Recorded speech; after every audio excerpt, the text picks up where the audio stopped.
नमस्कार दोस्तों, स्वागत है आपका अपने चैनल अल्टीमेट नॉलेज पर। दोस्तों, आप सब लोग इस बात को बहुत अच्छे से जानते हैं कि हिंदू धर्म जन्म जन्मांतर में विश्वास रखता है। हिंदू धर्म इस बात को मानता है कि इंसान अगर अपने इस जन्म में कुछ अच्छा करता है तो उसे उसका फल उसके अगले जन्म में भी प्राप्त होता है। वहीं पर इंसान अपने एक जन्म में गलत कार्य करता है तो उसका भोग उसे कई जन्मों तक भी भोगना पड़ता है। दोस्तों, हिंदू धर्म में इस बात को कहा गया है कि इंसान के कर्म हमेशा ही उसका पीछा करते हैं और उसे जब तक नहीं छोड़ते जब तक उसे उसका भोग भोगना ना पड़े।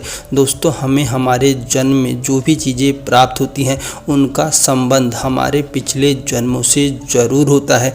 दोस्तों, शास्त्रों में इस बात को कहा गया है कि आपको आपकी लाइफ में जो भी कुछ मिलता है उसका संबंध आपके पिछले कर्मों से होता है।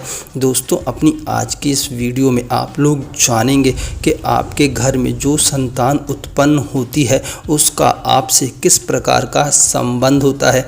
दोस्तों, शास्त्रीय मान्यताओं में इस बात को कहा गया है कि आपके घर में चाहे पुत्र जन्म ले या फिर पुत्री जन्म ले, उसका संबंध इन 4 अनुबंधों से होता है, जिसमें से पहला अनुबंध होता है ऋण अनुबंध, दूसरा अनुबंध होता है शत्रु अनुबंध, तीसरा अनुबंध होता है उदासीन अनुबंध और चौथा अनुबंध होता है सेवक अनुबंध। दोस्तों, अगर आप लोग इस बात को सोचते हैं कि ये चीज़ सिर्फ इंसानों पर लागू होती है तो ऐसा बिल्कुल भी नहीं है, बल्कि ये चीज़ इस धरती पर रहने वाले सभी जीवों पर लागू होती है। जैसे कि मान लीजिए, अगर आपने पिछले जन्म में गौ माता की सेवा की होगी तो वो गौ माता आत्मा के रूप में अगले जन्म में आपका कर्ज चुकाने आपके घर में जन्म लेगी और आपकी खूब सेवा करेगी, क्योंकि आत्मा का ना ही तो कोई धर्म होती है और ना ही आत्मा की कोई जाति होती है और ना ही आत्मा का कोई लिंग होता है। इसी कारण से हम लोग अपनी लाइफ में जो भी करते हैं वो हमें अपने आने वाले समय में प्राप्त होता है, क्योंकि प्रकृति का यही नियम है कि जो हम प्रकृति को देते हैं प्रकृति उसका 100 गुना करके हमें लौटा देती है। तो आइए जानते हैं कि आखिरकार किस अनुबंध से आप लोगों को कैसी संतानें प्राप्त होती हैं। दोस्तों, वीडियो में आगे बढ़ने से पहले आप सभी लोगों से एक छोटा सा रिक्वेस्ट है कि अगर आप लोगों ने अभी तक हमारे चैनल को सब्सक्राइब नहीं किया है तो प्लीज़ हमारे चैनल को सब्सक्राइब कर लें और एक प्यारा सा कमेंट करके हमें मोटिवेट करें, जिससे हम लोग ऐसे ही वीडियोस आपके लिए लाते रहें। तो आइए जानते हैं पहले अनुबंध के बारे में।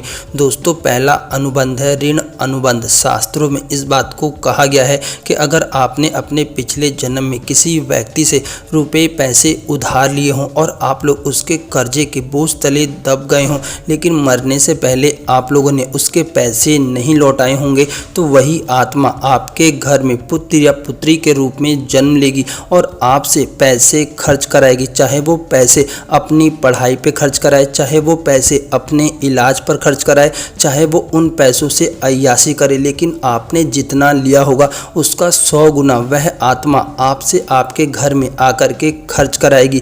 दोस्तों, हमने आपको वीडियो के शुरुआत में ही कहा था कि इस सृष्टि का यही नियम है कि आप लोग जो भी देते हैं वह कुदरत आपको उसका 100 गुना करके आपको लौटा देती है। कहने का अर्थ है कि अगर आपने पिछले जन्म में एक व्यक्ति का 1 रुपया लिया है तो आने वाले समय में आप लोगों को 100 रुपये लौटाने पड़ेंगे। और यही होता है कि जब आप लोग पिछले जन्म में किसी से कर्जा लेते हैं और आप लोगों को कर्जा नहीं लौटा पाते हैं तो वही आत्मा आपके घर में आती है और उसका 100 गुना से खर्च कराती है। नंबर 2 दोस्तों, दूसरा अनुबंध है शत्रु अनुबंध।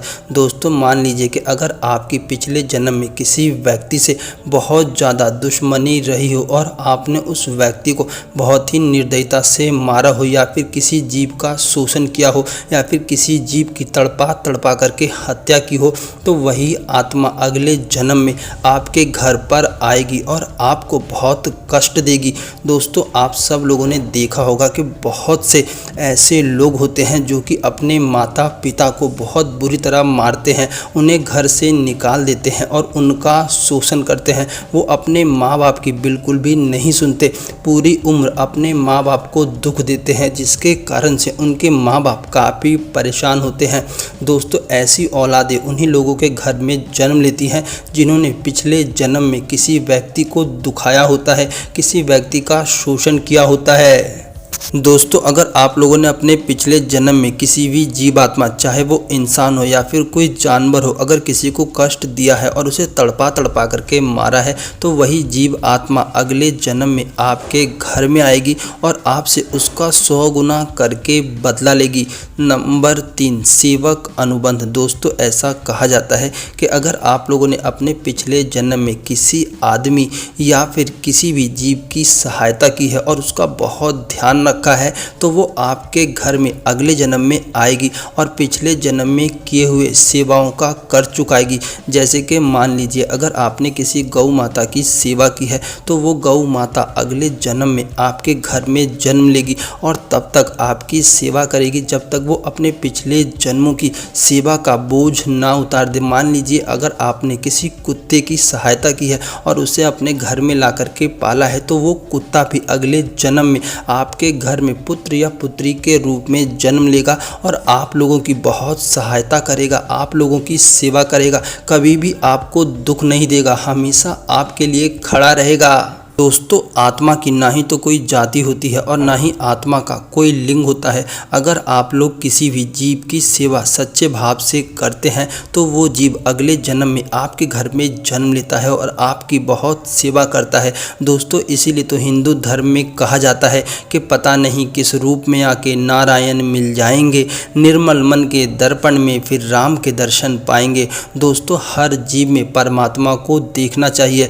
और हर जीव की निस्वार्थ भाव से सेवा करनी चाहिए, क्योंकि आपकी सेवा कभी भी व्यर्थ नहीं जाती। परमात्मा उसका 100 गुना करके आपको लौटा देते हैं। नंबर 4, उदासीन अनुबंध। दोस्तों, शास्त्रों में इस बात को कहा गया है कि अगर आपने पिछले जन्म में किसी भी व्यक्ति को अनुचित रूप से अनदेखा किया है, जैसे कि मान लीजिए चाहे वो कोई जीव हो या फिर मनुष्य हो, अगर वो आप पर पूरी तरह से निर्भर रहा था और आपने उसकी अनदेखी की है और सही से उसकी देखभाल नहीं की है, तो यही जीवात्मा अगले जन्म में आपके घर में जन्म लेगी और आपको भी उसी तरह से व्यवहार करके अपना हिसाब चुकता करेगी। दोस्तों, आप सब लोगों ने देखा होगा कि बहुत से ऐसे पुत्र या पुत्री होते हैं जिन्हें अपने माता पिता से कोई भी ज़्यादा लगाव नहीं होता। वो लोग अपने माता पिता के साथ इतने समय तक रहते हैं जितने में उनकी शिक्षा पूरी ना हो जाए। जैसे ही उनकी शिक्षा पूरी होती है और वो लोग जॉब करने लगते हैं, तभी वो लोग शादी करके अपने माँ बाप से अलग हो जाते हैं। उन्हें अपने माँ बाप के सुख और दुख से कोई भी मतलब नहीं होता। दोस्तों, ये आपके ही कर्म होते हैं। आप लोग अपनी लाइफ में जैसे कर्म करते हैं, परमात्मा आपको उसका 100 गुना करके लौटा देते हैं। दोस्तों, जिन्होंने अपने कर्तव्य को अच्छी तरह से नहीं समझा और अपने कर्तव्यों की अनदेखी की है, ऐसे लोगों को उनकी लाइफ में उदासीन पुत्र या पुत्री प्राप्त होते हैं।